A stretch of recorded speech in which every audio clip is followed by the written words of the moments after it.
Hi കൂട്ടുകാരെ, എല്ലാ കൂട്ടുകാരോടും നമസ്കാരം. മൂക്കടപ്പ്, ജലദോഷം അങ്ങനെയുള്ള എല്ലാ വ്യാധികളും മാറ്റുന്ന ഈ വിക്സ് ഇൻഹേലർ എടുത്തിട്ടുള്ള പരിപാടിയാണ് നമ്മളിന്ന് ചെയ്യാൻ പോണത്. അപ്പോൾ നമുക്ക് ഇന്നല്ലേ ഇത് വെച്ചിട്ടൊരു അടിപൊളി ഐറ്റം ഉണ്ടാക്കാം. തീപിടുത്തൊക്കെ ഉണ്ടായി കഴിഞ്ഞാൽ കിടത്താൻ ഉപയോഗിക്കുന്ന ഫയർ എക്സ്റ്റിംഗ്വിഷറാണ് നമ്മൾ ഉണ്ടാക്കാൻ പോകുന്നത്. അതിൻ്റെ ഒരു മിനിയേച്ചർ ടൈപ്പാണ് നമ്മൾ റെഡിയാക്കാൻ പോകുന്നത്. ആദ്യം തന്നെ നമ്മൾ ചോപ്പ് എടുത്തിട്ടുണ്ട്. ഈ ചോപ്പ് നിറം എടുത്തിട്ട് നമുക്ക് ഈ ചോപ്പ് നിറം നന്നായിട്ട് നമ്മുടെ ഈ ഇൻഹേലറിൻ്റെ മുകളിലായിട്ട് അങ്ങോട്ട് ബ്രഷ് കൊണ്ടാണ് പൂശി കൊടുക്കാം. ചോപ്പി കുളിപ്പിക്കുന്ന ചോപ്പ് കുട്ടപ്പനാക്കി തീർക്കുകയാണ്. അതായത് ഫയർ എക്സ്റ്റിംഗ്വിഷറിൻ്റെ നിറം അതാണല്ലോ, ചോപ്പാണല്ലോ. അപ്പോൾ നമുക്ക് ചോപ്പ് നിറം നന്നായിട്ടാണ് പൂശി കൊടുക്കുകയാണ്. ഇനി നമ്മൾ എഴുതി തീർന്നൊരു കാലി പേനയുടെ ഒരു ഫ്രണ്ട് ഭാഗം എടുത്തിട്ടുണ്ട് കേട്ടോ. പേനയുടെ ഒരു എന്താ പറയുക, മുഖം എന്നൊക്കെ പറയാമല്ലോ, ആ ഭാഗം നമ്മൾ ഇത് ഇങ്ങനെ ഊരി എടുത്തിട്ടുണ്ട്. ഇനി നമ്മൾ എടുത്തിട്ടുള്ളത് ഒരു പഴയ ഇയർഫോണാണ് കേട്ടോ. നമ്മൾ ഉപയോഗിക്കാത്തതാണ്, കേടായതാണ്, ഇതിൻ്റെ പൊട്ടിപ്പോയതാണ്. അപ്പോൾ ഇതിൻ്റെ ഒരു അറ്റം നമ്മൾ കത്രി കൊണ്ട് ഇതിങ്ങനെ മുറിച്ചെടുക്കുകയാണ് കേട്ടോ. ഇപ്പം നമ്മുടെ വിക്സ് ഇൻഹേലറിൻ്റെ കോലം നോക്കിയേ, ചോപ്പൊക്കെ പൂശി കഴിഞ്ഞാൽ ഇപ്പോൾ അടിപൊളിയല്ലേ, ചോപ്പൻ കുട്ടപ്പനായി തീർന്നുണ്ട്. സൂപ്പറായി കിട്ടിയല്ലോ, നല്ല ഭംഗിയില്ലേ കാണാൻ.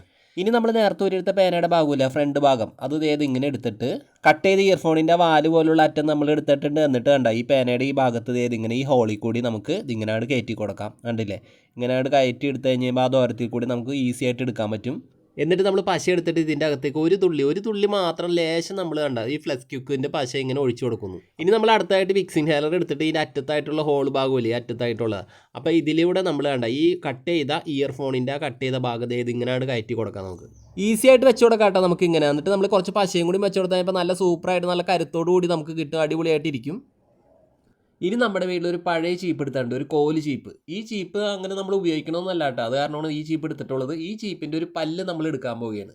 ഒരു പല്ല് നമ്മൾ ഈ കത്രി കൊണ്ട് ഇങ്ങനെ കട്ട് ചെയ്തെടുക്കുകയാണ്.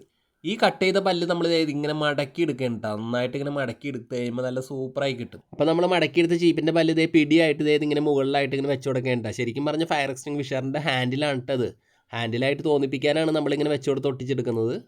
ഇത് നമ്മൾ ഉപയോഗിച്ച് കളഞ്ഞു പോയ എംസിലിൻ്റെ കവറാണ് എടുത്തിട്ടുള്ളത്. അപ്പോൾ ഈ കവറിൽ നിന്ന് നമ്മൾ ഇതിൽ നിന്ന് ഒരു ബാർകോഡ് നമ്മൾ കട്ട് ചെയ്തെടുക്കുകയാണ്. ബാർകോഡ് എന്തിനാണെന്ന് വെച്ചാൽ കട്ട് ചെയ്തെടുക്കുന്നത്, നമ്മുടെ ഈ ഫയർ എക്സ്റ്റിംഗ്വിഷറിൽ കുറേ എഴുത്തുകളൊക്കെ ഉണ്ടാവില്ലേ, അപ്പോൾ അതങ്ങനെ വലിയൊരു എഴുത്തായിട്ട് നമുക്ക് തോന്നിപ്പിക്കാൻ വേണ്ടിയിട്ട് ഈ ബാർകോഡ് നമുക്ക് വെട്ടിയെടുക്കുകയാണ് കേട്ടോ. ഈ എംസിലിൻ്റെ കവറിൻ്റെ ബാർകോഡ് തന്നെ വേണമെന്നില്ല കേട്ടോ. എന്ത് നമുക്കൊരു കാഴ്ചയിൽ ഒറിജിനാലിറ്റി തോന്നിപ്പിക്കാൻ വേണ്ടിയിട്ട് എന്തും ഇതുപോലെ വെട്ടിയെടുത്ത് നമുക്ക് ഒട്ടിച്ചു കൊടുക്കാം. അപ്പോൾ അടിപൊളിയായി കിട്ടും.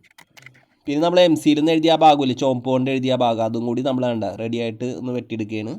അപ്പോൾ നമ്മൾ ബാർകോഡ് വെട്ടിയെടുത്തത് സൂപ്പറായി കിട്ടിയിട്ടുണ്ട് നമുക്ക്. അതുപോലെ തന്നെ എംസിയിൽ നിന്നുള്ള ഭാഗം ഒന്നുകൂടി വെട്ടി ചെറുതാക്കിയിട്ടുണ്ട്. അതിൽ എം നമ്മൾ കട്ട് ചെയ്ത് കളഞ്ഞിട്ട് സിയിൽ മാത്രമാണ് നമ്മൾ എടുക്കുന്നത്. അപ്പോൾ ഇത് നമുക്ക് രണ്ടും ഒട്ടിച്ച് കൊടുക്കാം.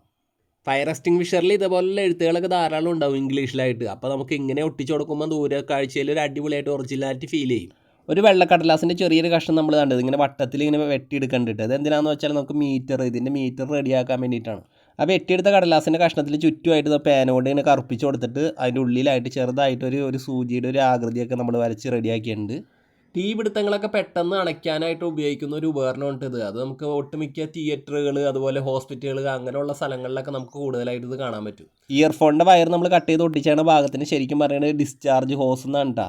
അപ്പോൾ ഈ ഹോസ് നമുക്ക് എങ്ങനെ വേണമെങ്കിലും ചുറ്റി വളച്ചൊക്കെ വെക്കാം. നമ്മൾ ചെറുതായിട്ട് ഇങ്ങനെ വളച്ചൊക്കെ വെച്ചിട്ടുണ്ട് ഇവിടെ, നമുക്ക് എങ്ങനെ വേണമെങ്കിലും വെക്കാം. പിന്നെ ഇതിൻ്റെ അറ്റത്തായിട്ട് നമ്മൾ ഈ പേനയുടെ ഭാഗം വെച്ച് കൊടുത്തിട്ടുള്ള ആ ഭാഗത്തിന് പറയുന്നത് നോസിൽ എന്നാണ് കേട്ടോ പറയുന്നത്. പിന്നെ നമ്മൾ മുകളിൽ ചീപ്പിൻ്റെ പല്ല് വെച്ച് ഒരു പിടി റെഡിയാക്കിയുള്ള അതിനെ പറയുന്നത് ഹാൻഡിൽ എന്നാണ് കേട്ടോ. അപ്പോൾ ഇങ്ങനെയുള്ള പേരുകളാണ് ഇതിനെ യഥാർത്ഥത്തിൽ പറയുന്ന പേരുകൾ. അപ്പോൾ നമുക്ക് നമ്മുടെ മിനിയേച്ചർ ഫയർ എക്സ്റ്റിംഗ്വിഷറിനെ നമുക്ക് പോക്കറ്റിലിടാം, കൈക്കുള്ളിൽ ഒതുക്കി പിടിക്കാം, എവിടെയെങ്കിലും കൊണ്ടുപോകാം. ഈസിയാണ് സംഭവം.